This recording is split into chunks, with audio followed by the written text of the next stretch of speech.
seorang nabi yang kayanya bainal masyriqi wal maghrib. Di antara terbitnya matahari sampai barat, dia yang paling kaya. Tetapi dia tidak pernah lupa kepadaku. Orang kaya kalah dengan hujah Nabi Allah Sulaiman alaihissalam. Ada sekelompok lagi pasukan orang miskin mengadu kepada Allah. Kenapa kamu tidak ibadah? Ya Allah, aku miskin. Aku sibuk mencari harta untuk menghidupkan hari-hariku, ya Allah. Allah mendatangkan sosok Nabi Isa alaihissalam. Wahai kaum kelompok orang miskin, adakah engkau tahu ini adalah Nabi Allah, kekasih Allah, yaitu Isa alaihissalam. Beliau ini adalah orang yang termiskin di alam dunia ini.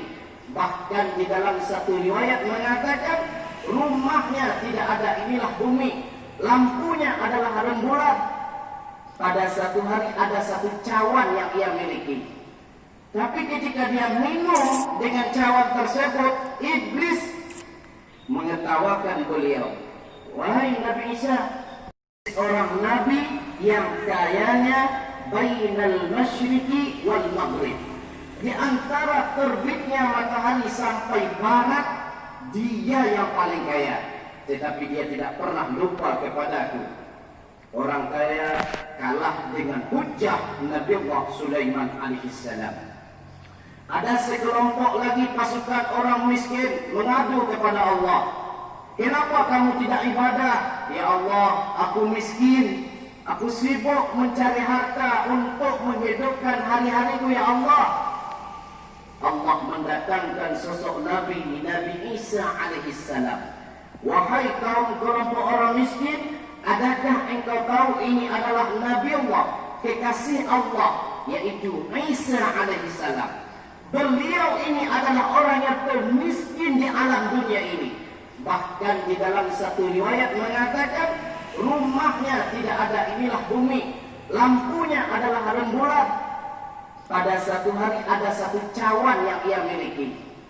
Tapi ketika dia minum dengan cawan tersebut, iblis mengetawakan beliau.